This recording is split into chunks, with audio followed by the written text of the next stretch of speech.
How are businesses not only attracting new workers, but keeping their current staff? That's one of the topics we'll talk about today. I also have new data and information to share that points to a promising future for our fitness industry. Thanks for joining me for another IHRSA Take 5, sponsored by Precor. Recently, Mindbody shared their latest data on what people are booking around the world. They found that in most countries, including the US and Canada, bookings are not only up, but increasing week to week compared to data from 2019. In the US especially, class and appointment bookings are trending upward in most states. Of course, this is great news, especially for those clubs in Tennessee who've seen the biggest week to week increase at 24%. Thanks to Mindbody for being such a great partner through this COVID experience we're all having.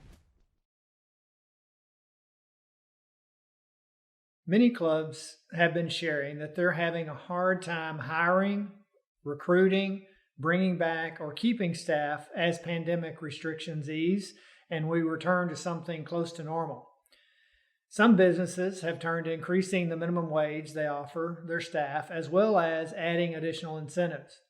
For example, in May, Chipotle announced they were hiring 20,000 workers and that by the end of June, they would raise the hourly wage to $15 across the country.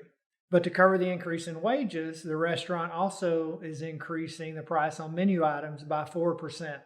Of course, Chipotle is not the only major company raising the minimum wage to attract workers. Taco Bell and McDonald's are also adding benefits and running hiring events to lure applicants. Some companies are even offering $50 to applicants who simply show up for the interview, and others are offering signing bonuses and even free iPhones after 6 months of employment. In speaking with many club operators, there are now offering similar things and finding the need to deploy strategies like these just to get people to apply for the jobs that are open on their staffs. We've been sharing research from Credit Suisse over the last few weeks, and I want to thank them again for recently presenting some of their data at our Global Health and Fitness Alliance meeting recently. I know everyone really enjoyed hearing from them, and so I'd like to share a bit of their research on defining wellness. According to Credit Suisse, wellness is an umbrella for healthy living overall.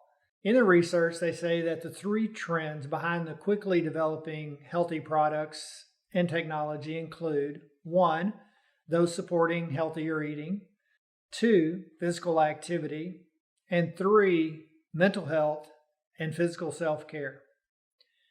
The new research shares also that 47% of Americans choose a virtual workout once a week, 49% of Americans also own a wearable fitness device, and 61% of respondents in a recent report say that they value health and wellness now more than ever coming out of the pandemic. However, only 56% of consumers believe their health is good or very good, and 63% of Americans have a BMI that is above normal.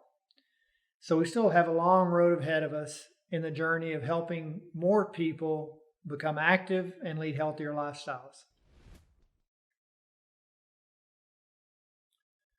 Last week, we mentioned the newly redesigned IHRSA Foundation website, where you can find our current initiatives, resources, and ways to support the foundation. With Amazon Prime Day coming up on June 21st and 22nd, you can also use Amazon Smile to support the IHRSA Foundation with every purchase you make. To get started, be sure to log into smile.amazon.com with your existing Amazon account information, and then choose the IHRSA Foundation as your preferred charity of choice. This is really a great way to support IHRSA and the foundation with no cost to you. Last, but certainly not least, I'd like to welcome Elizabeth Clark to the IHRSA team as IHRSA's next President and CEO. Liz joins IHRSA at a time of recovery for the fitness industry as well as the association.